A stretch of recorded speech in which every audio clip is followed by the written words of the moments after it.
Students हम discuss करेंगे newspaper based questions के बारे में। फर्स्ट क्वेश्चन आपसे पूछा गया है ग्रीनलैंड के पर्सपेक्टिव से। ग्रीनलैंड आज का जो न्यूज़पेपर है उसके अंदर मेंशन था रिसेंटली यूएस का जो फोर्सेज हैं उनके द्वारा वेनेजुला के वहाँ पे एक ऑपरेशन है उसको कैरी आउट किया गया के लेटर फेज के अंदर। वहाँ के जो प्रेसिडेंट है उसको यूएस के द्वारा कैप्चर है वो कर लिया।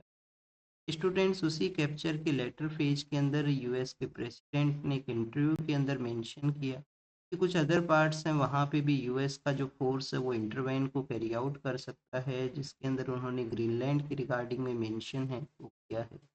अर्लियर फेज में भी यूएस के प्रेसिडेंट ने ग्रीनलैंड को यूएस का जो पार्ट है उसके रूप से इंक्लूड करने के बारे में स्टेटमेंट है वो दिए थे। ग्रीनलैंड आज का जो न्यूज़पेपर है उसमें मेंशन था तो हमने उसका ज्योग्राफिकल मैपिंग का जो प्रैक्टिस है वो कैरी आउट किया था।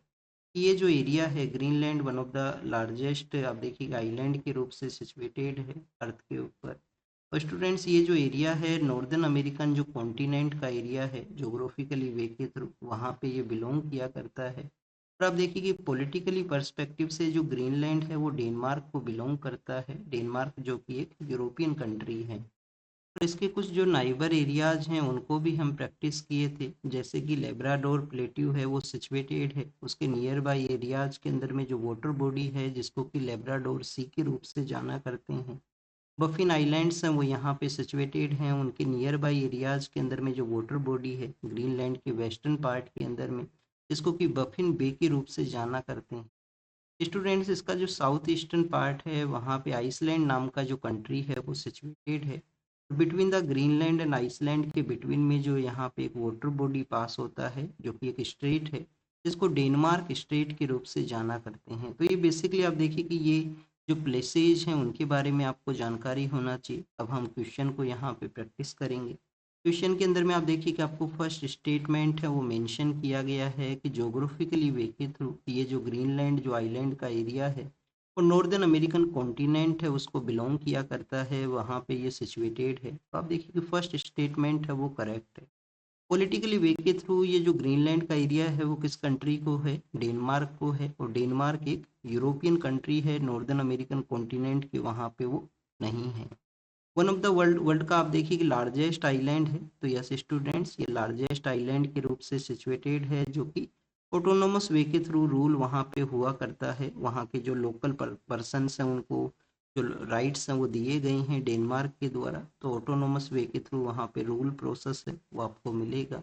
और पॉलिटिकल वे के थ्रू क्या ये आइसलैंड को बिलोंग करता है, तो आप देखिए कि आइसलैंड को नहीं बिलोंग करता, ये डेनमार्क को बिलोंग है वो किया करता है। नेक्स्ट अगर हम बात करें स्टूडेंट्स ग्रीनलैंड का, तो यहाँ पे जो राइट आंसर है वो क्या रहेगा, टू स्टेटमेंट है वो यहाँ पे राइट आंसर रहेगा। नेक्स्ट अगर हम रीड करें ग्रीनलैंड को यूएस के द्वारा क्यों अनेक्स है वो किया जा सकता है, तो आने वाला जो फ्यूचर का जो समय है उसके अंदर में आप देखिए कि जो क्रिटिकल मिनरल्स हैं उनका रिक्वायरमेंट है। क्रिटिकल मिनरल्स का जो लार्जर नंबर है, लार्जर जो रिजर्व हैं वो चाइना के वहाँ पे उसका प्रेजेंस है। ग्रीनलैंड के वहाँ पे भी कुछ क्रिटिकल मिनरल्स हैं उनका प्रेजेंस है, तो फ्यूचर के अंदर में यूएस का जो एनर्जी सिक्योरिटी है उसको यहाँ पे इंश्योर है वो किया जा सकता है। यूएस का आप देखिए कि एक डॉक्ट्राइन है कि वेस्टर्न हेमिस्फेयर का जो एरिया है यूएस के जो नियर बाई एरियाज हैं वहाँ पे यूएस का डोमिनेशन है वो होना चाहिए। अदर जो राइवल कंट्री हैं उनका वहाँ पे जो प्रेजेंस है वो नहीं इंक्रीज होना चाहिए। इसी के रिगार्डिंग में आप देखिए कि वेनेजुएला के वहाँ पे यूएस ने इंटरवेन किया 1989 के समय में, पनामा के वहाँ पे भी इसी तरीके से इंटरवेन है उसको कैरी आउट है किया था यूएस के द्वारा। तो स्टूडेंट जो इनका यहाँ पे डॉक्ट्राइन है कि वेस्टर्न हेमिस्फेयर के अंदर डोमिनेशन है वो रखना है। पिछले कुछ समय से ग्रीनलैंड का जो एरिया है जो कि आर्कटिक के साथ में अपना जो एरिया है वो शेयर किया करता है, तो उस आर्कटिक के रीजन के अंदर में चाइना और रसिया का जो प्रेजेंस है वो इंक्रीज हुआ है। चाइना और रसिया का प्रेजेंस उस एरिया में इंक्रीज हुआ, तो उसी को देखते हुए भी यूएस यहाँ पे इंटरवेन है वो कर सकता है, इस एरिया को अनेक्स किया जा सकता है उनके द्वारा। नेक्स्ट आप देखिए कि स्टूडेंट्स यहाँ पे आर्कटिक के बारे में मेंशन किया गया है, तो आर्कटिक का जो रीजन जहाँ पे सिचुएटेड है उस एरिया के अंदर में एक काउंसिल है वो भी एग्जिस्ट किया करता है जिसको कि हम आर्कटिक काउंसिल के रूप से जाना करते हैं। स्टूडेंट्स आर्कटिक काउंसिल के अंदर में चाइना उसका जो मेंबर है वो नहीं है, इंडिया भी आप देखिए कि मेंबर नहीं है आर्कटिक काउंसिल का। बट इंडिया के भी कुछ वहाँ पे जो प्रोजेक्ट्स हैं वो सिचुएटेड हैं आर्कटिक के रीजन के अंदर में। तो आर्कटिक काउंसिल के जो मेंबर्स हैं वो कौन हैं? 1996 के समय एक ओटावा डिक्लेरेशन है जो कि एग्जिस्टेंस में आता है, जिसके थ्रू आप देखिए कि 5 यहाँ पे जो कंट्रीज हैं, फिनलैंड है, आइसलैंड है, नॉर्वे है, डेनमार्क है और स्वीडन है। तो फिनलैंड, आइसलैंड, नॉर्वे, डेनमार्क और स्वीडन, ये 5 कंट्रीज हैं। इसके अलावा स्टूडेंट्स यूएस है, यूएस के अलावा आप देखिए कि रसिया है, यूएस के अलावा रसिया है और रसिया के अलावा स्टूडेंट्स यहाँ पे कनाडा है। तो इस तरीके से टोटल 8 कंट्रीज हैं वो इस आर्कटिक काउंसिल है उसके एज ए मेंबर कंट्री के रूप से सिचुएटेड हैं। इस आर्कटिक काउंसिल का जो हेडक्वार्टर है वो कहाँ पे है, ये आपको कमेंट सेक्शन के अंदर बताना है, ये आपका होमवर्क है। तो स्टूडेंट्स यहाँ पे राइट आंसर है टू स्टेटमेंट। आइसलैंड को नहीं बिलोंग करता, किसको बिलोंग करता है? डेनमार्क को। आइसलैंड तो नियर बाई एरियाज में सिचुएटेड है। नेक्स्ट क्वेश्चन को अगर हम प्रैक्टिस करें तो यहाँ पे मेंशन किया गया केयर टेकर प्राइम मिनिस्टर के बारे में कि जो गुलजारी लाल नंदा नाम के हमारे एक सीनियर पॉलिटिशियन हुआ करते थे, वो आप देखिए कि ओनली इंडियन पर्सन है जिनके द्वारा 2 times care taker prime minister का जो पोस्ट है उसको सर्व किया गया है। तो क्या ये जो स्टेटमेंट है वो करेक्ट है? यस स्टूडेंट्स, ये स्टेटमेंट है वो करेक्ट है। जब हमारे जो फर्स्ट प्राइम मिनिस्टर हैं जवाहरलाल नेहरू, उनका जब डेथ होता है तो उनके बाद में भी आप देखें कि गुलजारी लाल नंदा हैं वो एज ए इंटरिम लीडर के रूप से उनको अपॉइंट है वो किया गया था कुछ समय के लिए। फिर हमारे जो सेकंड प्राइम मिनिस्टर हैं लाल बहादुर शास्त्री, उनका जब डेथ होता है तो उनके बाद में भी Gulzari Lal Nanda as a interim leader या केयरटेकर प्राइम मिनिस्टर का जो पोस्ट है वो इनके द्वारा सर्व है वो किया गया। सेकंड स्टेटमेंट के अंदर मेंशन किया गया है कि एक पर्सन जो मेंबर नहीं है आइदर हाउस ऑफ पार्लियामेंट का, क्या उसको प्राइम मिनिस्टर ऑफ इंडिया के रूप से अपॉइंट किया जा सकता है? Yes students, prime minister of India के रूप से अपॉइंटमेंट हो सकता है। आने वाले जो 6 मंथ है उस दौरान में उनको किसी ना किसी हाउस का जो मेंबरशिप है उसको यहाँ पे गेन करना होगा, चाहे वो राज्यसभा का मेंबरशिप गेन करना हो या लोकसभा का। स्टूडेंट्स, ब्रिटेन के अंदर में ये जो प्रोविजन है वो डिफरेंट वे के थ्रू वर्क किया करता है। वहाँ पे जो लोअर हाउस है, लोअर हाउस का जो मेंबरशिप है वो प्राइम मिनिस्टर को होना चाहिए। लोअर हाउस का जो मेंबरशिप है उसके अंदर में प्राइम मिनिस्टर का प्रेजेंस होना जरूरी है, उसका मेंबरशिप उनको गेन करना है। थर्ड स्टेटमेंट में बताया गया कि constitution does not require a person must prove his majority in the Lok Sabha before he is appointed as the prime minister of India. तो ये कोर्ट का रूलिंग है, उसके बाद में ये जो प्रोसेस है वो एग्जिस्टेंस में आया था। पहले आप देखिए कि यहाँ पे जो कॉन्स्टिट्यूशन के अंदर में किसी भी तरीके से जो रिक्वायरमेंट है वो नहीं दिया गया कि पर्सन का जो अपॉइंटमेंट हो सकता है एज ए प्राइम मिनिस्टर के रूप से, और आने वाला जो समय है उस दौरान में उनके द्वारा अपना जो मेजोरिटी है उसको प्रूव है वो किया।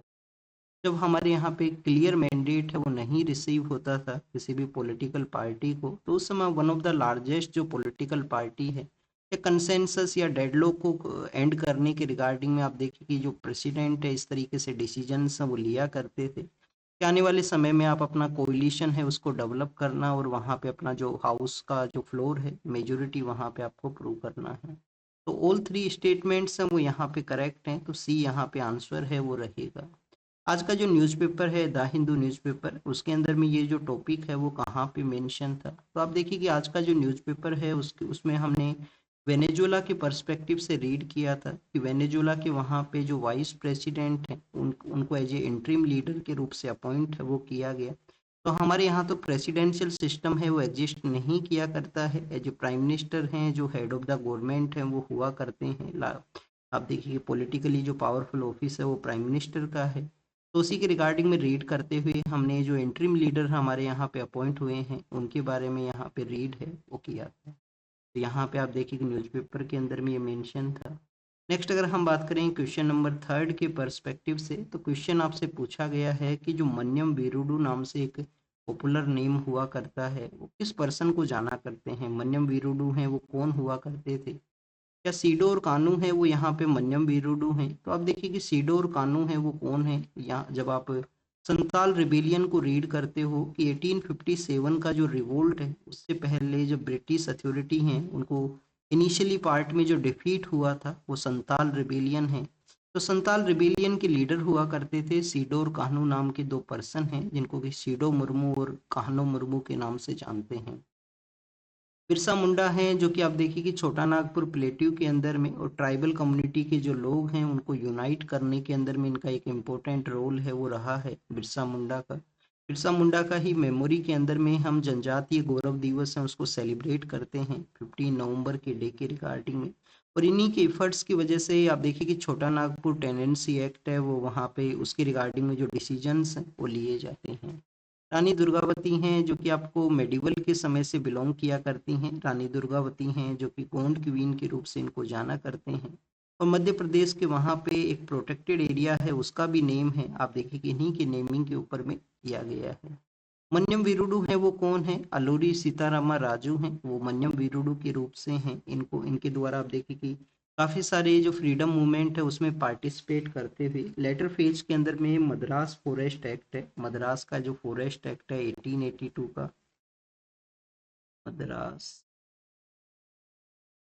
फॉरेस्ट एक्ट 1882 का, उसके अगेंस्ट में ये एक रिबेलियन को कैरी आउट करते हैं जिस रिबेलियन का नाम है रंपा रिबेलियन।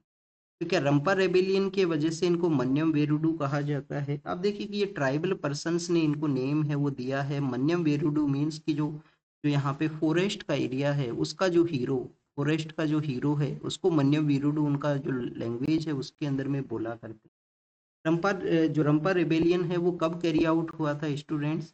आप देखिए कि 1922 से लेकर 24 का वो समय है जब ये रंपा रेबेलियन है वो कैरी आउट हुआ। आज का जो न्यूज़पेपर है वहाँ पे कहाँ मेंशन किया गया है इनके बारे में?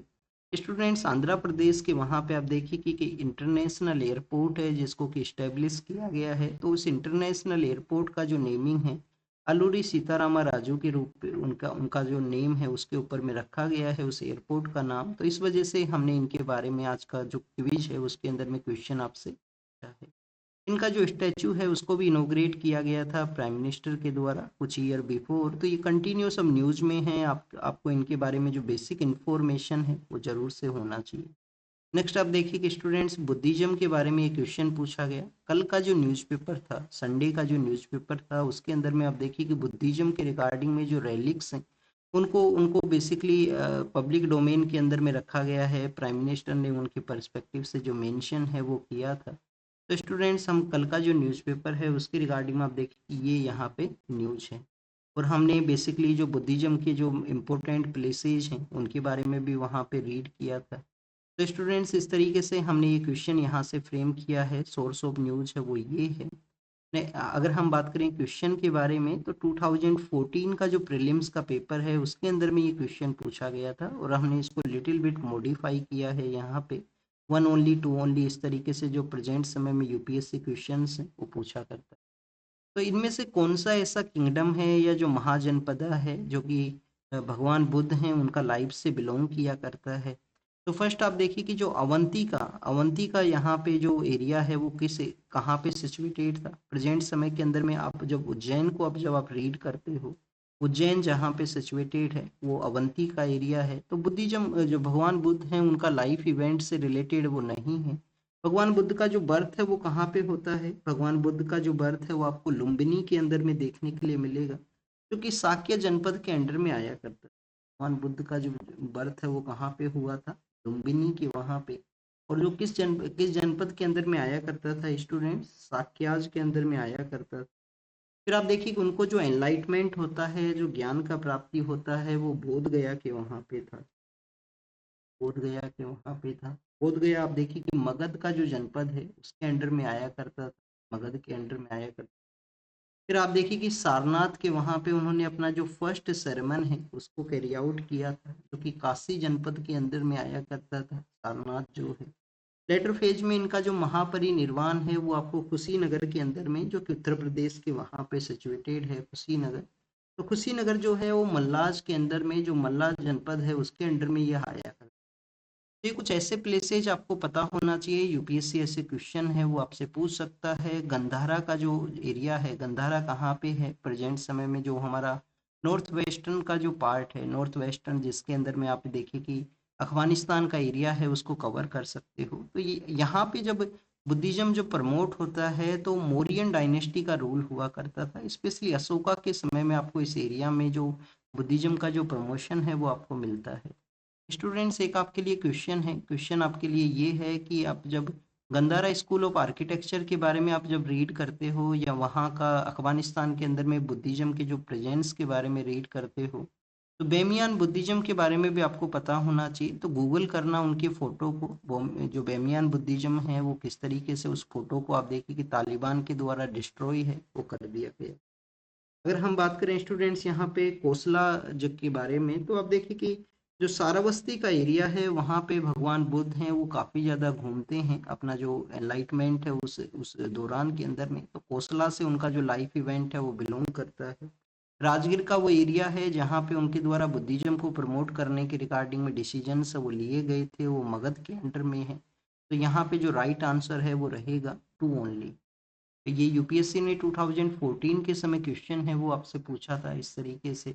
और आप देखिए कि बुद्धिज्म के रिगार्डिंग में एक और आर्टिकल हमने कुछ दिनों पहले रीड किया था। एक्चुअली हमने उसको, उस आर्टिकल को 2 टाइम्स रीड किया था, जो कि साफ अजल है उनके द्वारा लिखा गया है, इंडियन एक्सप्रेस के अंदर में है। और उन्होंने कश्मीर के अंदर में किस तरीके से बुद्धिज्म का इम्पोर्टेंस है उसके बारे में मेंशन है वो किया था। नेक्स्ट अगर हम बात करें स्टूडेंट्स, यहाँ पे कुछ इंडेक्स हैं उनको मेंशन किया गया है और उसके जो पब्लिशर हैं उनके बारे में मेंशन है।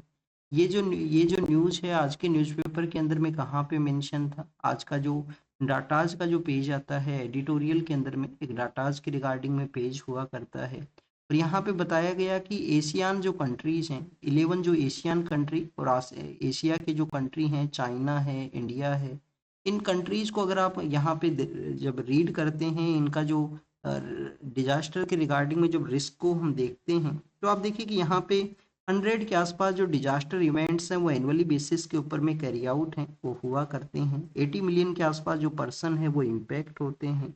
वो वर्ल्ड रिस्क इंडेक्स है जिसके अंदर में फिलीपाइंस के बाद में इंडिया को वन ऑफ द लार्जेस्ट जो रिस्क कैटेगरी है उसके अंदर में बताया गया है। और जीडीपी का आप देखिए कि 0.4% है उसका लॉस है, वो भी होता है नेचुरल डिजास्टर्स की वजह से।